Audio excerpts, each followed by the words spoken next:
Okay, it's on. Hi, guys. Hi, guys. Happy Friday. We're getting closer and closer to October. But it's Monday. It is Monday. So something that we struggle with as the coaches is that we record this lovely podcast for you on Friday afternoon. The building is half empty by now. And we forget every single week that these announcements are not going to get to you until Monday. So on that note, happy Monday. We hope that it was a great day. And that maybe you're driving home and you're listening and that you're ready to hear our updates really quickly before Tanner shares. Or C just wanted to give a shout out. She's not always going to be here on Fridays, but she wants to give a shout out to Estridge because Valerie has done 2 digital citizenship lessons in her room. So way to go, Valerie. Yeah, that's so exciting. You're signing up for those in the corner slide. The link to sign up to be with Orsi is on there. Yes. Okay, so I just have a few updates. The first one that I wanted to share, I had a few people ask me about the Instead of I Don't Know lesson. At our ILT meeting today, there are some things that are in the works. That are going to present some open times in your classrooms where I will capitalize on that time to push in and give those Instead of I Don't Know lessons. So those of you who are itching to sign up for one of those, I know it's got to be all of you. There will be more information coming, but I have to wait for kind of a bigger picture to fall into place before I can talk to you about those times. But I'm excited to do those with your classes. In the actual slideshow, I just have a couple of links that would be helpful for you guys. When I gave my CBLI training, I showed you guys like a 1-pager. It's kind of like a language coach hub that I'm trying to provide some language-rich resources for you guys. So that is linked in there.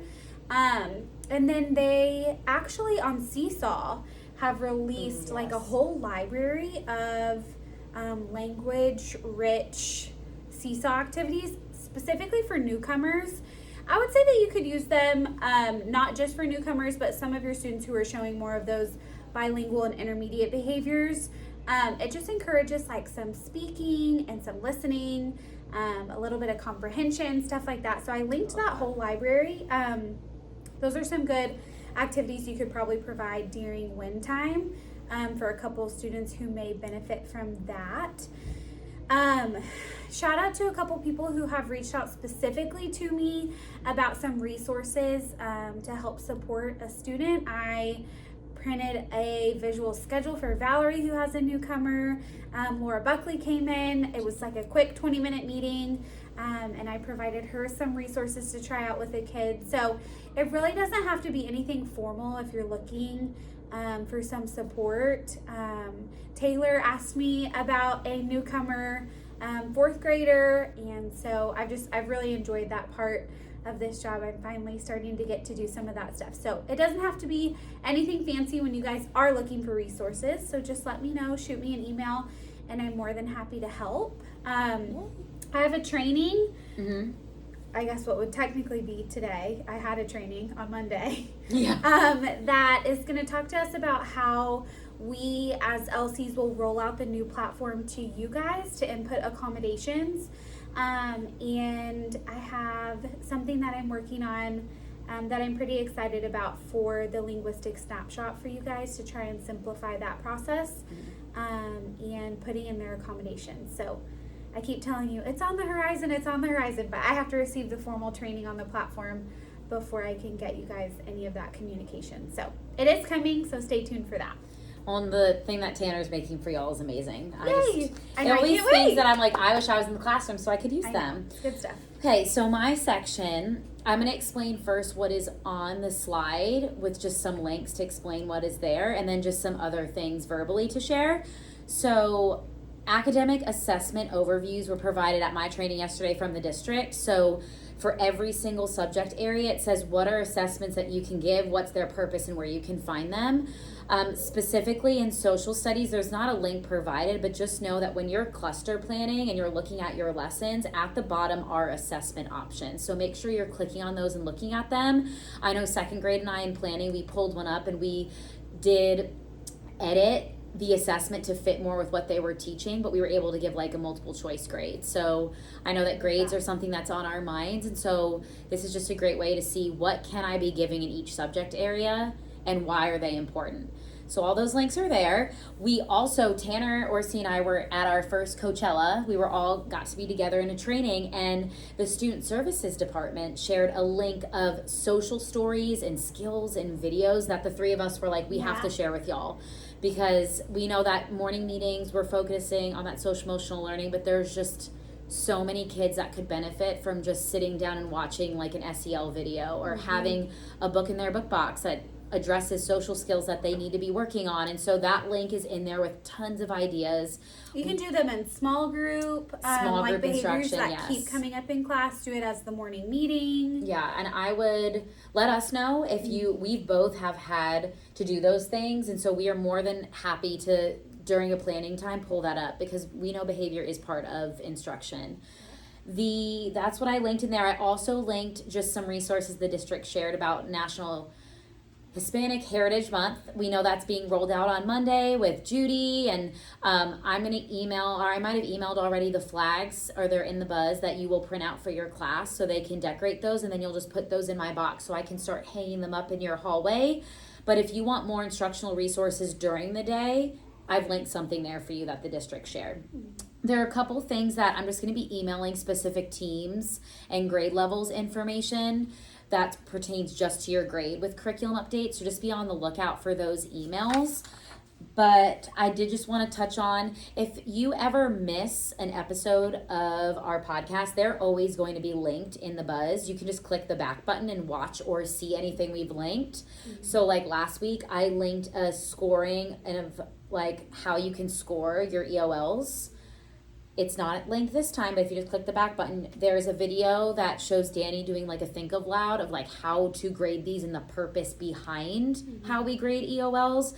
And there's also an FAQ document that a lot of questions that y'all are asking me, the answers are in there. So I would just take a look at that. Those are really good because they kind of give some like discretionary grading. I feel like they're looking at it and they're like, well, you consider X, Y, and Z. And I think one of them even mentioned to us, like, they were not grading it even as rigorously as maybe you would think that you have to. So it's just good to get calibrated by watching that video. I agree. Thank you, Tan, for bringing that up. Yes. For science and social studies, there's a K through 5 CER progression that's in the plans in GPS under the social studies and science instructional tab.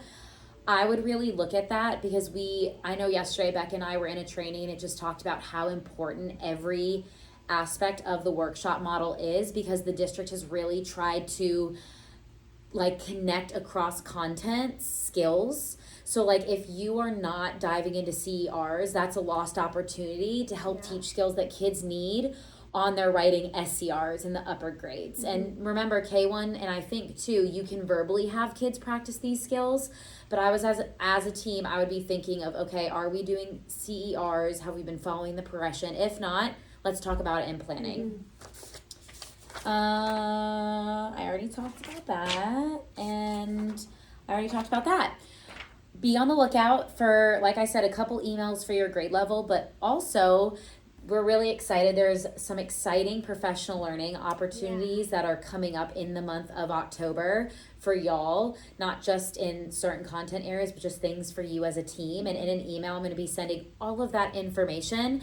What we're also excited about is a lot of you shared with somebody else to listen to the podcast. We had some new listeners. So we have a lot of people's names in here that could earn a Sonic drink. So we'll pick out a name and then we're going to share this week's challenge, which we're excited about.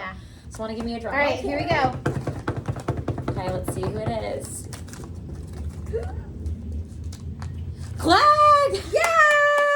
So Josh Clag, first time listener, this is your sign that you should always be listening. Please give us your Sonic drink order so we can order for you on Friday. It's such a nice Friday treat.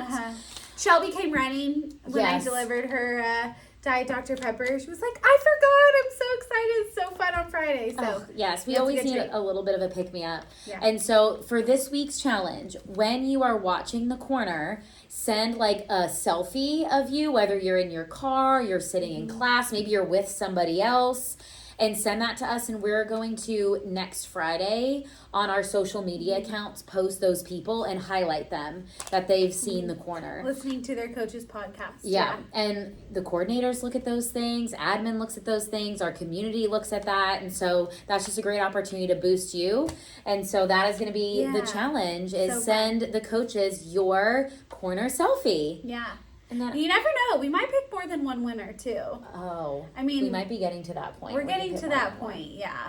Which is Well, exciting. we've got so many listeners now. Yeah, that we can pick more. We can pick more. So- before it was like one or two. Yeah. You know. We You had a the same 50-50 shot of people. winning. So we're going to make it a bit harder, but we just appreciate all of you. Yeah. Just how you've been continuous to give us grace as we've settled into these new roles. Yeah. We're still asking for grace, but we also are going to extend the same to you, since we know October is a heavy month sometimes, and there's a lot happening, and that's why we're excited to share some of the things that we're planning Yeah.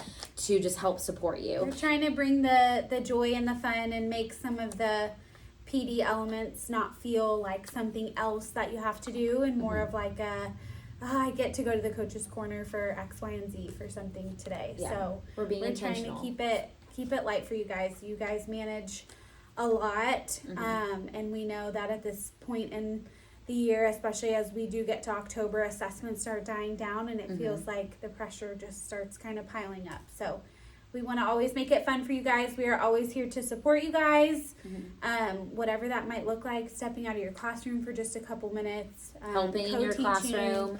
We're going to planning be everything. in there. Yeah. Oh, we're working on it. We promise it's all on the way. It is. So we hope you had a good weekend. We hope you have a great week. Yes. And always remember, be happy. Bye, Bye, guys. guys.